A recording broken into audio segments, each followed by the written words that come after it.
আসসালামু আলাইকুম। এখন যে সরকারি চাকরির নিয়োগ বিজ্ঞপ্তি নিয়ে কথা বলব, এটি হচ্ছে বাংলাদেশ পল্লী উন্নয়ন বোর্ডের একটি নিয়োগ বিজ্ঞপ্তি। এখানে সর্বমোট ১৮৫টি পদে লোকবল নিয়োগ করা হবে।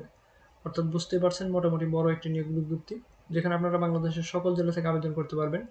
নারী পুরুষ উভয় প্রার্থীরাই আবেদন করতে পারবেন। শুধুমাত্র অষ্টম শ্রেণী পাশ হলে এখানে আবেদন করা যাবে। বিজ্ঞপ্তিটি প্রকাশ হয়েছে ১৬ জুলাই ২০২৬ তারিখে। আজকের এই ভিডিওতে এই নিয়োগ বিজ্ঞপ্তি সম্পর্কে বিস্তারিত তথ্য থাকবে, কিভাবে আবেদন করতে হবে, কোন কোন পদের বিপরীতে কতজনকে নিয়োগ দেওয়া হবে এবং কোন পদের বিপরীতে কি শিক্ষাগত যোগ্যতা লাগবে, সবকিছু এই ভিডিওতে আপনারা জানতে পারবেন। আপনারা যারা এই নিয়োগ বিজ্ঞপ্তিতে আবেদন করতে ইচ্ছুক তারা অবশ্যই ভিডিওটি না টেনে দেখবেন। এখানে সর্বমোট ২১টি পদ আছে। প্রথম যে পদটি আছে সহকারী পরিচালক, পদের সংখ্যা ১টি। ২ নম্বর পদটি হচ্ছে সহকারী প্রোগ্রামার, পদের সংখ্যা ১টি। ৩ নম্বর পদটি হচ্ছে গবেষণা কর্মকর্তা, পদের সংখ্যা ৩টি। অর্থনীতি বা পরিসংখ্যানে মাস্টার্স পাস হতে হবে। এরপর হচ্ছে সহকারী আর্টিস্ট, পদের সংখ্যা ১টি। শিল্পকলায় স্নাতক ডিগ্রি থাকতে হবে। স্টেনোগ্রাফার কাম কম্পিউটার অপারেটর, পদের সংখ্যা ৫টি। অফিস সহকারী অথবা উচ্চমান সহকারী, পদের সংখ্যা ৬টি। বেতন স্কেল ১১,০০০ থেকে ২৬,৫৯০। দ্বিতীয় বিভাগ সহ স্নাতক ডিগ্রি থাকতে হবে। গবেষণা অনুসন্ধানকারী, পদের সংখ্যা ৩টি। দ্বিতীয় বিভাগ সহ অর্থনীতি বা পরিসংখ্যানে স্নাতক ডিগ্রি থাকতে হবে। এরপর হচ্ছে পরিসংখ্যান সহকারী, পদের সংখ্যা ২টি। বেতন স্কেল ১১,০০০ থেকে ২৬,৫৯০। দ্বিতীয় বিভাগ সহ অর্থনীতি বা পরিসংখ্যানে স্নাতক ডিগ্রি থাকতে হবে। এরপর হচ্ছে নিরীক্ষা সহকারী, পদের সংখ্যা ৬০টি। বেতন স্কেল ১১,০০০ থেকে ২৬,৫৯০। দ্বিতীয় বিভাগ সহ বিকম পাস হতে হবে। এরপর হচ্ছে হিসাব সহকারী, পদের সংখ্যা ৩৬টি। দ্বিতীয় বিভাগ সহ বিকম পাস হলে আবেদন করতে পারবেন। বেতন স্কেল ১১,০০০ থেকে ২৬,৫৯০। ১১ নম্বর পদটি হচ্ছে ক্যাশিয়ার, পদের সংখ্যা ২টি। বিকম পাস হতে হবে। এরপর দেখতে পাচ্ছেন গ্রন্থাগার সহকারী, পদের সংখ্যা ১টি। এখানে আপনাকে স্নাতক ডিগ্রি অথবা ৩ বছরের অভিজ্ঞতা সহ গ্রন্থাগার বিজ্ঞানে ডিপ্লোমা থাকতে হবে। ১৩তম পদটি হচ্ছে স্টেনোটাইপিস্ট কাম কম্পিউটার অপারেটর, পদের সংখ্যা ৬০টি। কম্পিউটার ব্যবহার সংক্রান্ত ওয়ার্ড প্রসেসিং, ডাটা এন্ট্রি ও টাইপিং ইত্যাদির সর্বনিম্ন গতি ইংরেজি ও বাংলায় যথাক্রমে ৩০ এবং ২৫ থাকতে হবে।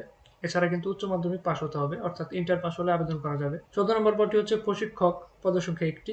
উচ্চ মাধ্যমিক সার্টিফিকেট বা সমমান পরীক্ষায় উত্তীর্ণ, অর্থাৎ এইচএসসি পাস হলে আবেদন করা যাবে এবং সংশ্লিষ্ট ট্রেড কোর্সে ২ বছরের ডিপ্লোমা সার্টিফিকেট থাকতে হবে। কোর্সে ড্রাফটসম্যান, পদের সংখ্যা ১টি। ড্রাফটসম্যানশিপে সার্টিফিকেট এবং উচ্চ মাধ্যমিক সার্টিফিকেট থাকতে হবে। অফসেট প্রিন্টিং অপারেটর, পদের সংখ্যা ১টি। বেতন স্কেল ৯,৭০০ থেকে ২৩,৪৯০। ১৭ নম্বর পদটি হচ্ছে অফিস সহকারী কাম কম্পিউটার অপারেটর, পদের সংখ্যা ৩০টি। মাধ্যমিক স্কুল সার্টিফিকেট অর্থাৎ এসএসসি পাস হলে আবেদন করা যাবে। সেক্ষেত্রে কম্পিউটার ব্যবহার সংক্রান্ত ওয়ার্ড প্রসেসিং, ডাটা এন্ট্রি এবং টাইপিং ইত্যাদির সর্বনিম্ন গতি ইংরেজিতে ২০ এবং বাংলায় ২০ থাকতে হবে। ১৮ নম্বর হচ্ছে ডাটা এন্ট্রি অপারেটর, পদের সংখ্যা ৩টি। বেতন স্কেল ৯,৩০০ থেকে ২২,৪৯০। এখানে আপনারা উচ্চ মাধ্যমিক পাস হলে আবেদন করতে পারবেন। সেক্ষেত্রে আপনাদেরকে কম্পিউটার ব্যবহারের দক্ষতা থাকতে হবে। প্রুফ রিডার, পদের সংখ্যা ১টি। স্টোর কিপার, পদের সংখ্যা ১টি। অফিস সহায়ক, পদের সংখ্যা ৭২টি। সবচেয়ে বেশি কিন্তু অফিস সহায়ক পদেই লোকবল নিয়োগ দেওয়া হবে। শুধুমাত্র অষ্টম শ্রেণী বা জেএসসি পাস হলে আবেদন করা যাবে। বেতন স্কেল ৮,২৫০ থেকে ২০,০১০ টাকা। আমরা এই অফিস সহায়ক পদের জন্য চূড়ান্ত একটি সাজেশন তৈরি করেছি ২০২৬ সালের। সেখান থেকে প্রশ্ন কমন আসবে ইনশাআল্লাহ। আপনারা চাইলে সেই সাজেশনটি নিতে পারেন আমাদের কাছ থেকে। সেক্ষেত্রে আপনাদেরকে হোয়াটসঅ্যাপ নাম্বারে যোগাযোগ করতে হবে। মেসেজ করে লিখবেন যে পিডিএফ সাজেশনটি প্রয়োজন। সেক্ষেত্রে আমরা সাথে সাথে আপনাদেরকে সেই পিডিএফ সাজেশনটি পাঠিয়ে দেবো আপনাদের ফোনে। brdb.teletalk.com.bd এই ওয়েবসাইটে গিয়ে কিন্তু আপনাদেরকে অনলাইনে আবেদনপত্র পূরণ করতে হবে। অনলাইনে আবেদনপত্র পূরণ ও ফি জমাদান শুরুর তারিখ হচ্ছে ২২ জুলাই ২০২৬ সকাল ১০টায় এবং শেষ হবে ২৩ আগস্ট ২০২৬ বিকাল ৫টায়। আপনারা অবশ্যই আগে আগে আবেদন করার চেষ্টা করবেন। ১ থেকে ৩ নম্বর পদের জন্য আপনাদেরকে সর্বমোট ২২৩ টাকা ফি প্রেরণ করতে হবে টেলিটক সিমের মাধ্যমে। আর ৪ নম্বর পদের জন্য সর্বমোট ১৬৮ টাকা প্রেরণ করতে হবে। এছাড়া ৫ থেকে ২০ নম্বর পদের জন্য ১১২ টাকা এবং সর্বশেষ যে পদটি ছিল অফিস সহায়ক, সেই পদের জন্য আপনাদেরকে ৫৬ টাকা প্রেরণ করতে হবে। আবেদন করার ৭২ ঘন্টার মধ্যে কিন্তু আপনাদেরকে এই ফিগুলো প্রেরণ করতে হবে টেলিটক সিমের মাধ্যমে। অন্যথায় কিন্তু আপনাদের আবেদনটি গ্রহণযোগ্য বলে বিবেচিত হবে না। এখানে দেখতে পাচ্ছেন কিভাবে এসএমএস করতে হবে। বিআরডিবি স্পেস ইউজার আইডি লিখে সেন্ড করবেন 16322 নম্বরে। এই ইউজার আইডি দেওয়া হবে যখন আপনারা অনলাইনে আবেদনপত্রটি সাবমিট করবেন তখন।